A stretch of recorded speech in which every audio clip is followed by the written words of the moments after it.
지난주에는 베드로가 남긴 말씀, 베드로의 마지막 유언 같은 말씀을 들었습니다. 예수 그리스도를 아는 지식에서 자라가라. 예수 그리스도의 은혜 안에서 자라가고 예수님을 아는 지식 안에서 자라가라. 오늘은 바울이 남긴 마지막 말씀, 바울의 유언의 말씀을 들으려고 합니다. 디모데후서 말씀은 바울이 감옥에서 남긴 마지막 말씀입니다. 우리가 바울의 삶을 잘 알고 있죠. 어릴 때부터 하나님의 말씀으로 철저하게 훈련받으며 살았던 바리새인이었습니다. 그는 하나님을 향한 열심이 있었고 동족 유대교를 향한 특별한 열심이 있었습니다. 모든 것이 완벽한 사람이었지만 한 가지 부족한 것이 있었으니 예수 그리스도를 잘 모른다라는 사실이었습니다. 예수님을 모른다라는 것은 하나의 문제가 아니라 전 인생의 문제라고 볼 수 있습니다. 이런 바울의 삶에 놀라운 혁명이 일어나게 되었습니다. 예수님을 만나게 된 겁니다. 다메섹 도상에 가는 길에 예수님께서 그에게 나타나셨습니다. 예수님을 믿는 사람을 잡아 가두려 가는 길이었는데 주님께서 하늘로부터 빛이 임했죠. 당신은 누굽니까? 네가 핍박하고 있는 나 예수 그리스도다. 주님을 극적으로 만났던 사도 바울, 그의 인생도 극적으로 변하게 되었습니다. 주님의 대적자에서 주님의 전파자로 인생이 바뀌게 된 것입니다. 바울의 인생 고백을 우리가 잘 알고 있습니다. 내가 십자가와 예수 그리스도 이외에는 아무것도 알지 않기로 작정을 했노라. 그 예수님을 위해서 바울은 30년의 세월을 불꽃같이 보내었습니다. 이제는 60대 초반이 되었고 하나님 때가 되어서 바울이 순교의 제물로 이 땅을 떠날 때가 되었습니다. 오늘 바울이 남긴 이 마지막 유언 같은 말씀, 이 말씀 안에 우리 제자가 되고자 하는 사람들 어떤 삶을 살아야 될지가 나와 있습니다. 바울이 어떤 삶을 살았는지, 그리고 예수님은 우리가 어떤 삶을 살게 되기를 바라는지가 다 나타나 있습니다. 네 가지 말씀을 부탁을 합니다. 첫 번째는 제자의 출발입니다. 제자의 출발은 예수님의 은혜를 충만히 받는 일입니다. 예수님의 은혜, 이 은혜가 있어야 사람이 거듭날 수가 있고 하나님의 제자로, 성숙한 제자로 살아갈 수도 있습니다. 성경의 모든 하나님의 우리를 향한 마음, 관심을 한 단어로 표현한다면 예수님의 하나님의 은혜라고 말할 수 있겠죠. 지난주에 베드로도 똑같은 말씀을 합니다. 하나님 앞에서 살아가야 될 우리를 향해서 마지막으로 남긴 말씀, 그리스도의 은혜 안에서 자라가고 그리스도를 아는 지식에서 자라가라. 은혜라는 것, 하나님이 우리를 향한 모든 보여주는 그 큰 사랑. 영국의 비교 종교 학회에서 학자들이 모여서 기독교가 가지고 있는 유니크한, 독특한 특성이 무엇인지를 함께 논의를 했을 때였습니다. 부활이라는 것은 다른 종교에도 부활에 대한 신앙이 있기도 합니다. 성육신, 신이 인간으로 현현한 것은 다른 종교에서도 찾아볼 수 있는 겁니다. 기독교만이 가지고 있는 독특한 것이 무엇인가 한참 논의하고 있을 때 잘 알려진 C.S. 루이스 교수가 그 방에 들어가게 되었습니다. 주제가 무엇입니까? 기독교의 유일성, 독특성이 뭔지를 알려고 합니다. 루이스는 한마디로 기독교의 유일한 독특성, 그것은 하나님의 은혜입니다. 다른 종교는 인간이 신을 향해서 나아가야 되는데, 신에게 나아가기 위해서 열심을 내야 되는데, 기독교라는 것은 하나님이 우리에게 오셨다라는 것, 우리는 신에게 더 잘 보이기 위해서 뭔가를 열심을 내야 되는데, 기독교는 원수된 우리를 위해서 하나님께서 친히 세상에 오셨고 원수된 나를 위해서 십자가를 지셨다라는 사실, 그 은혜는 어떤 종교에서도 찾아볼 수가 없다라는 겁니다. 이 은혜가 있었기에 원수되었던 바울도 하나님의 제자가 되었죠. 끊임없이 무너졌던 베드로, 다윗 모두가 하나님의 제자로 세운 것, 하나님의 절대적인 은혜였습니다. 그 은혜를 향한 바울의 고백을 여러분 한번 보시겠습니까? 나는 사도 중에서도 가장 작은 자입니다. 하나님의 교회를 핍박했습니다.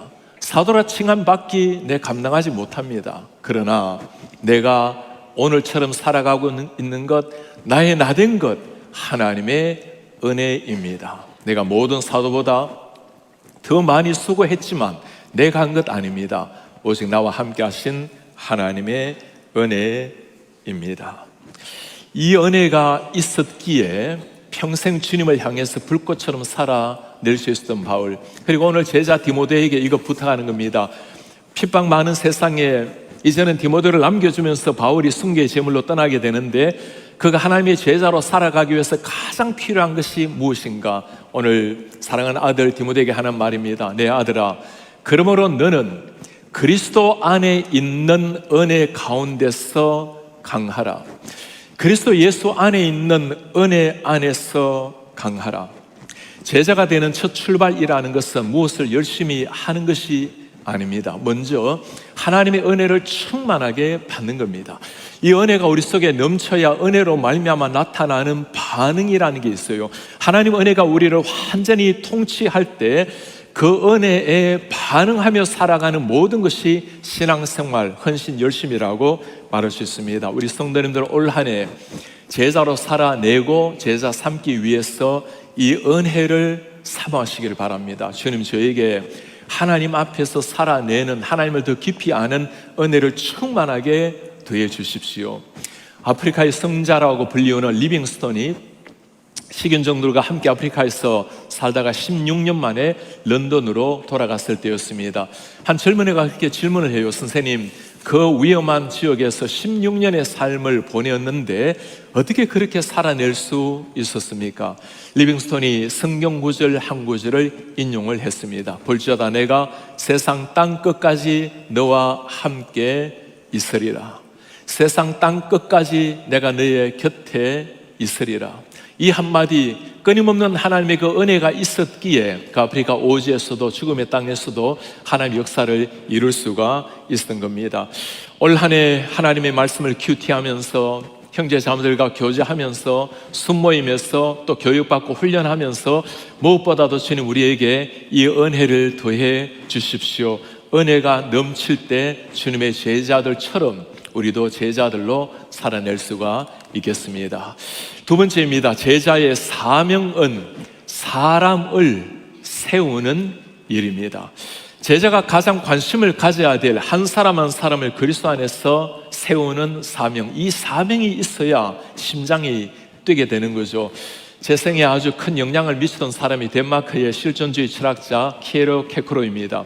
그는 42살이라는 짧은 생애를 살았지만 7,000페이지나 되는 많은 일기를 남겼습니다. 그가 코펜하겐 대학교에 있을 때 22살 때 1835년 8월 1일에 그가 남긴 일기장이 있습니다. 온 천하가 무너진다 하더라도 이것만큼은 잡아야 되는 것, 그것을 위해서 살고 그것을 위해서 죽을 수 있는 사명을 발견해야 한다. 케리케코르는 그 사명을 복음 안에서, 그리스도 안에서 발견을 했고 그의 삶을 불꽃처럼 던졌습니다. 오늘 사도 바울, 하나님 앞에서, 복음 앞에서, 예수님 안에서 이 사명을 발견했던 사람입니다. 사실 바울은 멋진 청년으로 살았어요. 세상적 가치관으로 보면, 종교적으로도 보아도 사회적으로 보아도 모든 것에서 흠이 하나 없었던 사람입니다. 그러나 예수님을 만나고 나니까 인생의 비전, 사명이 달라진 겁니다.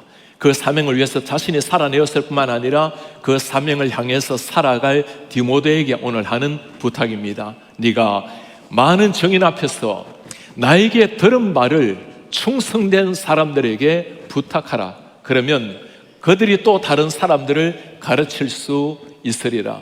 바울이 가르친 복음 디모데가 받았으니 네가 이제 다른 사람에게 그 복음을, 예수를 가르쳐라. 그러면 그들도 다른 사람을 가르칠 수 있으리라. 이것이 어디에서 나온 거죠? 바울 역시 예수 그리스도가 받은 복음이기 때문에 내가 받은 복음을 너에게 전하노니 이 복음을 또 다른 사람에게 전파하라. 제자 훈련의 가장 좋은 모델을 보여주고 있는 겁니다. 한 사람이 먼저 주님 앞에 제자로 변화를 받고 다른 사람을 제자화해 나가는 사역. 내가 정말 그리스도의 제자인가를 확인할 수 있는 가장 중요한 질문이 하나 있습니다. 지금 내가 누군가를 그리스도의 제자로 세워가고 있는가? 누군가 한 사람을 그리스도 안에서 조금 더 주님을 알아가고 주님을 닮아가는 신자로 역할을 내가 하고 있는가? 내비게이터 선교의 창시자 도슨 트로트맨이 한 말이 있습니다. 당신이 지금 전도해서 주님을 위해서 살고 있는 사람이 몇 명인지를 물어보십시오. 한 사람도 없다고 대답한다면 내가 믿고 있는 신앙이 무엇인지를 질문해 보십시오. 나로 말미암아 누군가가 주님을 알고 주님을 향해서 살아가고 있는 사람이 몇인지를 물어보십시오. 오늘 그거 바울이 부탁을 하는 겁니다. 네가 먼저 복음을 들었으니 이제는 이 복음을 누군가에게 가르쳐라. 이 바울의 말씀을 가만히 묵상을 하다 보면 보이는 분이 계시죠. 우리 예수님이 보입니다. 주님께서 하신 일이 무엇입니까?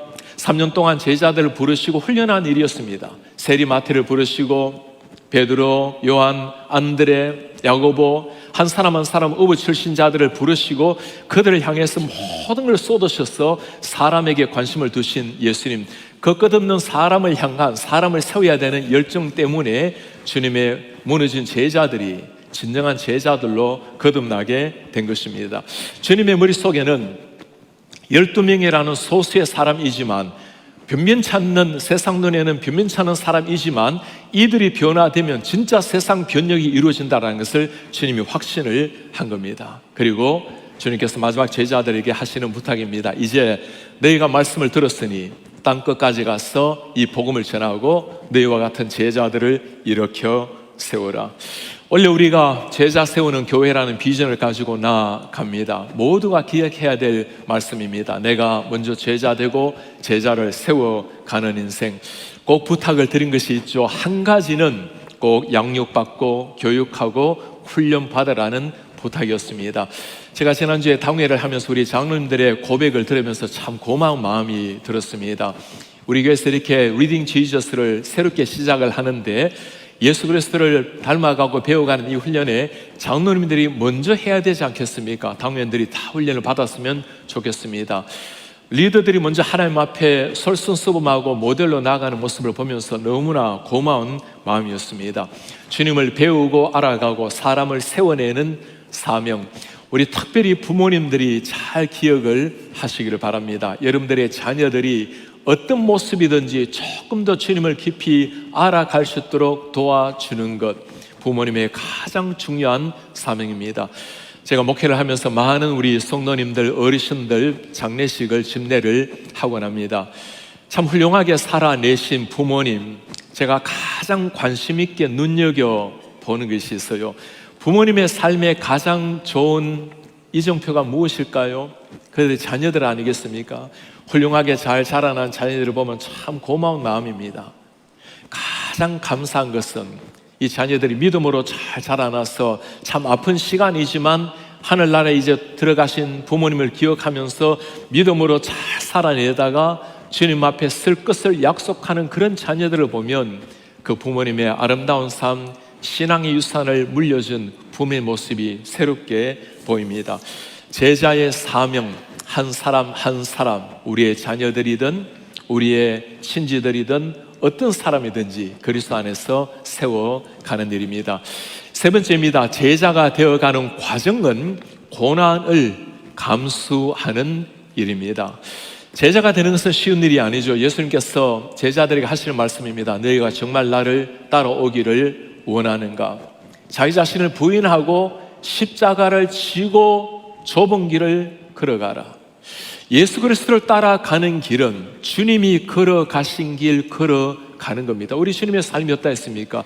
고난의 삶, 마지막 십자가의 삶, 예수님께서 걸어가신 그 고난의 길을 함께 따라가는 것이 제자가 되어가는 과정입니다. 오늘 주님께서 정말 제자로 부르시고 살아내기를 원했던 바울, 그 바울이 디모데에게 하는 부탁, 디모데후서 2장 3절에서 하는 부탁입니다. 너는 그리스도 예수의 좋은 병사로 나와 함께 고난을 받으라.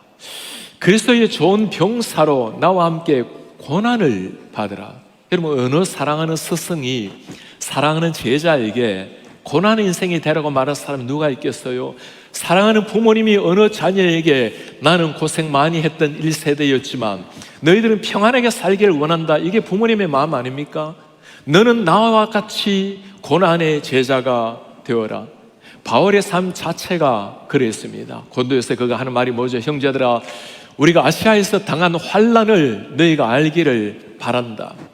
힘이 겹도록 심한 고난을 당해서 살 소망까지 끊어졌다. 이게 바울의 삶이었어요. 그렇게 살 필요 없는 사람 아니었습니까? 우리는 우리 자신이 사형 선고를 받은 줄 알았으니 우리 의지하는 것이 아니라 죽은 자 살리신 하나님만을 의지하게 하려 함이라. 예수님을 알고도 편안하게 살아갈 수 있었던 바울이었습니다. 이렇게 고난당하며 살 소망이 끊어질 정도로 살아냈던 이유가 무엇일까요? 예수님을 만났기 때문입니다. 예수님의 삶을 보았기 때문입니다. 예수님의 십자가가 나를 위해서 흘려준 피라는 것을 알았기 때문입니다. 이런 사람은 고난에 대한 해석이 달라집니다. 사람들은 고난이라는 것을 너무 불행이라고 생각을 해요. 고난이 불행은 아니죠. 고난이 불편할 수는 있고 힘겨운 일일 수는 있습니다. 그러나 그리스도를 위한 고난은 의미가 다릅니다. 주님 때문에 매맞는 것을 즐겁게 여긴 사람들, 주님 때문에 감옥에 들어갈 때 찬송하며 기뻤던 사람들, 예수님 때문에 십자가의 순교로 이 땅을 떠날 때도 하늘을 향해서 미소를 지으며 떠나갔던 사람들, 어디에서 이런 감격과 기쁨이 나오는 거죠? 예수님 때문에 내가 고난받는 것을 너무나 감격스럽게 여겼던 사람들이기 때문입니다. 우리 성도님들 한번 물어보시기 바랍니다. 나는 주님의 제자로 살아내기 위해서 매일매일 주님을 위해서 받는 고난이라는 것이 있습니까? 제가 중국에서 함께 먹고 자며 지냈던 우리 선교사님이 계십니다. 늘 늦게까지 사역을 하다 보니까 늘 저녁에 되면 저보고 했던 말씀이에요. 유 선생 먼저 들어가세요. 제가 나머지는 뒷일은 다 알아서 하고 들어가겠습니다. 참 저를 따스하게 사랑해 주시고 늘 위험한 상황 속에 저를 보호해 주셨던 분이셨습니다. 많은 우리 중국의 형제들 또 북녘의 형제 자매들을 세웠던 분이십니다. 지금 그 중에 많이들 한국에 들어와서 대학교를 마치고 또 신학교를 들어가서 좋은 목회자들이 되었어요. 성상 오랜 세월 중국에서 사역을 하다가 결국에는 공안에 잡혀 들어가게 되었습니다. 2달 동안 감옥살이를 했는데 40파운드 20kg 가까이 몸무게에 빠져서 추방을 당하게 되었어요. 저는 다시 미국으로 공부를 하러 오게 되었고 함께 지냈던 선교사는 그 고초를 당한 걸 듣고는 너무너무 미안한 마음이었습니다. 한국에서 만날 기회가 있었는데 정말 피쩍 마른 모습으로 너무너무 초췌한 모습으로 제 앞에 나타난 선교사님, 너무 죄송한 마음으로 선교사님 너무너무 수고 많이 하셨죠. 선교사님께서 제 손을 꼭 잡으면서 정말 그 어른이 닭똥 같은 비둘기 같은 눈물을 쏟으면서 했던 첫 표현이었어요. 하나님께서 중국 감옥이라는 특별 호텔에 보내셔서 저와 함께 해 주셨습니다. 제가 감히 하나님의 은혜로 이 고난에 동참하게 된 것을 너무나 기쁘게 생각합니다. 그 말씀을 몇 번이나 반복을 하셨어요. 주님을 따라 살아가는 사람들에게는 고난은 아픈 일입니다. 불편한 일이죠. 힘겨운 일입니다. 그러나 고난에 대한 해석이 달라지게 되는 겁니다. 오늘 정말 주님을 만났을 때 이 바울 그 고난의 길을 걸었습니다. 주님의 제자 베드로 몰랐을 때는 피했지만 알았을 때는 고난의 길을 걸어갔어요. 많은 기독교 사이에 지금 또 수많은 사람들, 고난의 길을 걷고 있는 많은 사람들, 이런 사람들을 지켜보고 계시는 우리 예수님의 얼굴 한번 생각해 보세요. 사랑하는 자녀들이 주님 때문에, 복음 때문에 고난받는 것을 지켜보고 있는 예수님, 너무나 고마워하실 그 주님의 얼굴이 보이지 않습니까? 주님의 제자로 살아내기 위해서 우리 올해 한 해 주님 앞에 최선을 다해서 무엇이든지 주님 앞에 해낼 것입니다. 주님의 은혜를 충만하게 받고 한 사람 한 사람 세우기 위해서, 내가 주님 앞에 서기 위해서 우린 기꺼이 필요하다면 땀을 흘리고 눈물을 흘리고 고난의 길을 걸어가게 될 것입니다. 이 고난의 길은 예수님의 십자가를 더 깊이 깨닫게 만드는 통로가 될 것이고, 고난의 눈물은 천국의 창을 밝게 해줄 것이고, 천국에서 우리가 받게 될 면류관의 색깔을 빛나게 만들어 줄 것입니다. 네 번째입니다. 제자의 삶의 목적이 있습니다. 하나님의 영광, 하나님의 기쁨입니다. 그리스도의 제자는 목적이 분명한 사람입니다. 누구나가 사람은 행복을 추구하며 행복을 향해 살아가기 마련이죠. 그리스도인들도 예외는 아닙니다. 그러나 무엇이 행복인가는 전혀 다릅니다. 주님으로 말미암아 얻는 그 지고한 기쁨, 주님께서 나에게 맡겨주신 아름다운 세상, 주님과 함께 걸어가며 사랑하는 그 행복감에 겨워서 살아가는 것, 예수님 때문에 행복하고 예수님이 나를 바라보시고 행복해 하시는 것, 주님이 영광을 받으신다라는 것, 그보다 더 우리의 심장을 뛰게 만드는 일이 있을까요? 오늘 바울이 한마디로 우리에게 해주는 말이 있죠. 먹든지 마시든지 다 하나님의 영광을 위하여 하라. 그때가 가장 자신에게도 행복과 기쁨이 넘친다는 거죠. 그 바울이 오늘 사랑하는 디모데에게 하는 말입니다. 병사로 복 많은 자는 자기 생활에 얽매이는 자가 하나도 없다. 왜 그래요? 병사로 군사로 모집한 자를 기쁘게 하려 함이라. 병사로 모집한 우리 주 예수 그리스도 하나님을 기쁘시게 하는 것이 가장 영광스러운 삶이라는 것.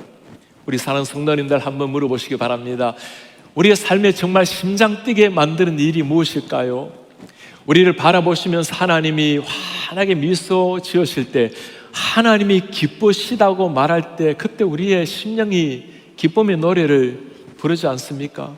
하나님 영광 받는다는 사실, 나 같은 죄인을 통해서도 하나님의 이름이 높임을 받는다라는 게 이것보다 더 신나고 가슴 설레는 일이 어디에 있겠어요? 지금 이 말을 하고 있는 바울의 이 고백은 편지로서는 쓰신이 아닙니다. 그의 삶 자체가 보여주는 삶의 증거 아니겠습니까? 내가 살든지 죽든지 내 몸에서 그리스도만이 존귀하게 여김을 받기를 바랍니다. 어제 우리 새벽 예배 때는 우리 참 많은 성도님, 가장 많은 성도님이 모여서 하나님을 영화롭게 예배를 했습니다. 어제는 사도신경 첫 강의를 시작하던 날이었습니다. 매 새벽 기도마다 우리 목사님들을 통해서 들려지는 말씀, 이제는 걸어가야 될 제자의 옛길을 함께 걸어가자고 새벽 예배를 꾸미고 있어요. 우리 아이들도 얼마나 많이 나왔는지, 첫째 주에는 우리 자녀들을 위한 새벽 기도인데 우리 자녀들 특별히 하나님 앞에 나와서 우리 한국교회가 여러분들을 자녀들을 위해서 어떻게 새벽을 깨워 기도하는지를 잘 보여주기를 바랍니다. 첫 강의를, 사도신경 강의를 하면서 저도 지금까지 사도신경을 한 번도 강의해보지 않았기 때문에 준비하면서 얼마나 많은 은혜를 받았는지 모릅니다.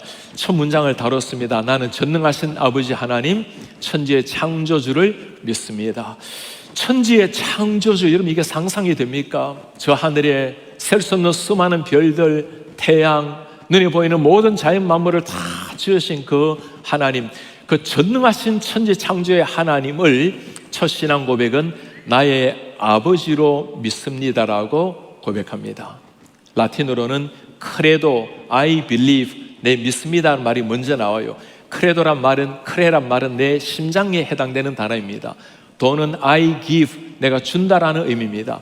내가 믿습니다라고 신앙 고백하는 것은 내 심장을 주는 심정으로 고백하는 겁니다. 어떤 고백이죠? 천재 창조주요, 나의 아버지 되심을 믿습니다. 이 아버지 창조주를 알아야 내가 누구인지가 정말 발견이 됩니다. 하나님이 나를 소중한 존재로, 존귀한 존재로 만드셨다는 거예요. 하나님의 형상대로 모양대로 나를 지으시고 나를 바라보시고는 It is so good, 너무나 좋다라고 말씀하시는 하나님, 그 하나님 앞에 가장 영광스럽고 행복한 삶이 뭘까요? 하나님의 얼굴에 미소 짓게 하는 것, 그게 인생의 목적이 있는 겁니다. 하나님의 영광을 위하여, 하나님의 기쁨을 위하여 창조된 사람들, 하나님이 기뻐하실 때 우리도 가장 행복할 수가 있다는 말입니다. 아픔 많은 삶이지만 눈에 보이는 자연 만물 볼 때마다 창조주 하나님을 생각하면서 하나님께 영광을 돌리며 살아가는 것, 그것이 땅 위에 살아가는 날 동안에 호흡 있는 마지막 순간까지 우리가 추구해야 될 그리스도의 제자의 삶입니다. 올 한 해 많이 주님 묵상하시면서 한 가지 그려보시기 바랍니다. 하나님의 얼굴 표정, 나를 바라보시면서 하나님이 기뻐하시는가? 세상 아름다운 만물을 바라보면서 경이로운 눈으로 바라보고 하나님을 찬송할 때 우리 주님이 참 행복해 하실 겁니다. 오늘 우리는 사도 바울이 남긴 마지막 유언, 마지막 디모데후서 말씀을 함께 들었습니다. 주님의 제자가 되기 위해서 4가지 말씀을 들었습니다. 제자의 시작은 예수님의 은혜라고 말씀을 합니다. 주님의 은혜에 충만하게 넘칠 때 진정한 제자의 삶이 시작이 됩니다. 제자의 사명이 있다고 했습니다. 한 사람 한 사람을 주님 앞에서 전도하고 온전한 자로 세우는 것. 제자의 과정은 쉬운 것은 아니었죠. 고난이 있는 삶이지만, 그러나 고난을 통해서 정말 주님 앞에 기뻐하며 영광을 돌리는 삶, 하나님의 영광, 하나님의 이름이 빛이 날 때 가장 행복한 의미 있는 삶이라고 말씀을 드렸습니다. 올 한 해 많은 중요한 일들이 있겠지만 이 제자의 삶에 우리의 삶을 한번 던져 보시길 바랍니다. 제자라는 영광스러운 이름표를 달고 매 순간 주님 앞에 한번 살아보시길 바랍니다. 어제 새벽 기도를 제가 보면서 참 하나님 앞에 감사한 일들이 있어요. 얼마나 많은 성도님이 정말 말씀에 귀를 기울이는 걸 보면서 너무너무 감격스럽습니다. 그리고 얼마나 많은 성도님이 이메일을 보내오고 문자를 보내오고 개인적으로 은혜를 고백을 해왔어요. 한 장로님이 그렇게 말씀을 해요. 예배당 문을 나서면서, 목사님, 우리가 신학교에 이제 갈 필요가 없겠습니다. 오늘 신학분 받으시 사도신경을 잘 배웠습니다. 어떤 성도님, 우리가 늘 암송을 하는 것으로 생각했는데 정말 내 심장을 드리는 마음으로 천지의 창조주 나의 아버지를 믿는다라는 게 얼마나 영광스러운 고백인지 그 고백만 해도 눈물이 흐릅니다. 우리 한 성도님은 그렇게 또 소감을 밝혀와요. 자신도 새롭게 사도신경을 배웠지만 주위의 사람들의 반응을 잘 보았다는 거예요. 보니까 우리 성도님들 말씀을 들으면서 은혜를 받고 공감을 하고 고개를 끄덕이고 한결같이 말씀에 집중하는 것을 보면서 정말 자랑스러운 교회, 자랑스러운 성도라는 생각이 들었습니다. 예수님을 알아가는 것, 하나님에 대해서 더 깊이 배워가는 것, 그 은혜를 내 가슴에 새기고 받은 은혜 앞에서 살아내는 것, 올 한 해 그 제자 되고자 하는 거룩한 불길이 여러분들 가슴 속에 타오르기를 바랍니다. 이런 불길이 우리뿐만 아니라 지역에 불게 되면 우리 교회로 말미암아 지역 교회, 이 지역 세계 열방도 꿈틀거리게 될 것입니다. 내비게이터 창시자 도슨 트로트맨 목사님이 하신 말씀을 다시 한번 여러분 생각해 보시길 바랍니다. 당신이 전도해서 지금 주님 앞에 살아가고 있는 사람이 몇 명인지를 물어보십시오. 언젠가 우리가 주님 앞에 서게 되는 순간 우리 주님께서 우리에게 물어보실 날이 올 것입니다. 너로 말미암아 예수님을 믿고 천국에 온 사람이 몇 명이 되는가? 그때 이런 일이 일어나기를 바라요. 우리 주위에 많은 사람이 예수님, 바로 이분 때문에 내가 주님을 만나게 되었습니다. 예수님, 바로 이분 때문에 내가 주님의 제자로 오게 되었습니다. 이 고백을 들었을 때 우리 예수님 우리를 바라보시고 환한 미소를 지으시면서 말씀하실 겁니다. 잘했다, 충성된 종아. 그렇게 살아내고 그렇게 한 사람 한 사람을 주님 앞에 살아내게 하셔서 주님의 감동이 되는, 주님의 기쁨이 되고 우리 생에 가장 행복한 이런 신자의 삶, 올 한 해 삶이 되시기를 주의 이름으로 축복합니다.